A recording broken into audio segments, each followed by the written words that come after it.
Sexta-feira, 12 de abril. Meu querido irmão, minha querida irmã, estamos entrando na sua vida e muito gostaríamos de entrar no seu coração para aí semear a palavra de Deus, e é sempre a grande orientação para a nossa vida. Nesta sexta-feira da segunda semana da Páscoa, a liturgia nos apresenta o Evangelho de São João, capítulo 6, versículos de 1 a 15. Naquele tempo, Jesus foi para o outro lado do mar da Galileia, também chamado de Tiberíades. Uma grande multidão o seguia, porque viu os sinais que ele operava a favor dos doentes. Jesus subiu ao monte e sentou-se aí com seus discípulos. Estava próxima a Páscoa, a festa dos judeus. Levantando os olhos e vendo que uma grande multidão estava vindo ao seu encontro, Jesus disse a Filipe: "Onde vamos comprar pão para que eles possam comer?" Disse isso para pô-lo à prova, pois ele mesmo sabia muito bem o que ia fazer. Filipe respondeu: "Nem 200 moedas de prata bastariam para dar um pedaço de pão a cada um." Um dos discípulos, André, o irmão de Simão Pedro, disse: "Está aqui um menino com 5 pães de cevada e 2 peixes. Mas o que é isso para tanta gente?" Jesus disse: "Fazei sentar as pessoas." Havia muita relva naquele lugar, e lá se sentaram aproximadamente 5.000 homens. Jesus tomou os pães, deu graças e distribuiu-os aos que estavam sentados, tanto quanto queriam. E fez o mesmo com os peixes. Quando todos ficaram satisfeitos, Jesus disse aos discípulos: "Recolhei os pedaços que sobraram, para que nada se perca." Recolheram os pedaços e encheram 12 cestos com as sobras dos 5 pães, deixadas pelos que haviam comido. Vendo o sinal que Jesus tinha realizado, aqueles homens exclamavam: "Este é verdadeiramente o profeta, aquele que deve vir ao mundo." Mas quando notou que estavam querendo levá-lo para proclamá-lo rei, Jesus retirou-se de novo sozinho para o monte. Meu querido irmão, minha querida irmã, o acontecimento da multiplicação dos pães e dos peixes é verificado várias vezes no Evangelho, visto que foram pelo menos 2 as vezes em que o Senhor realizou este milagre, pela notável impressão que esse milagre produziu naquelas pessoas. Jesus não se preocupa exclusivamente com as necessidades espirituais daqueles que o seguem. Atende também às necessidades de ordem material, tais como essa ocasião que o Evangelho de hoje nos narra.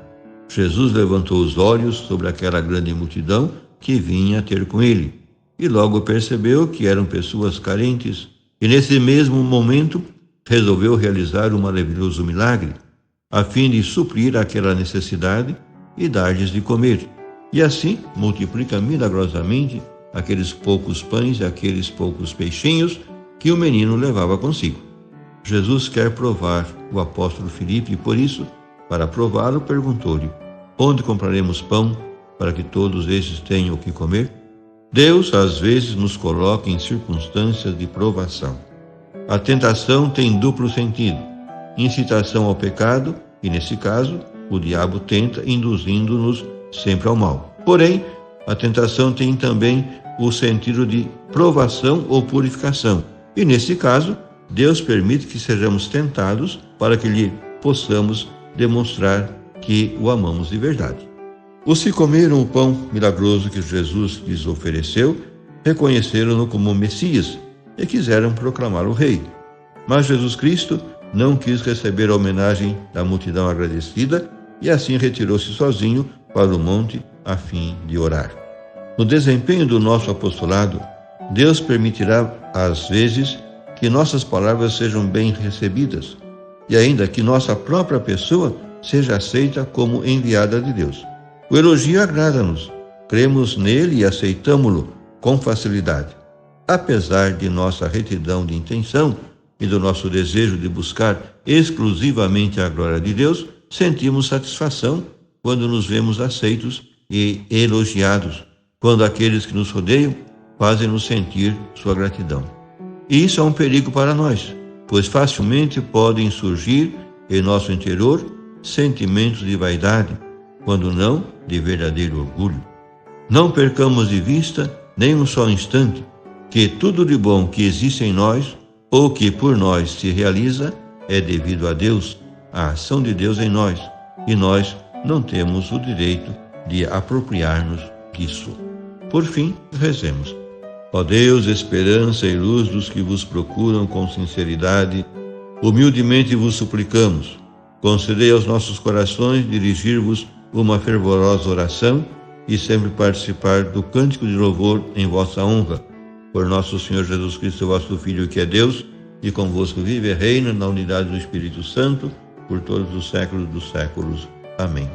E a você, meu querido irmão, minha querida irmã, que me acompanhou neste encontro com a Palavra de Deus, desça sobre ti a bênção de Deus Todo-Poderoso, Pai e Filho e Espírito Santo. Amém.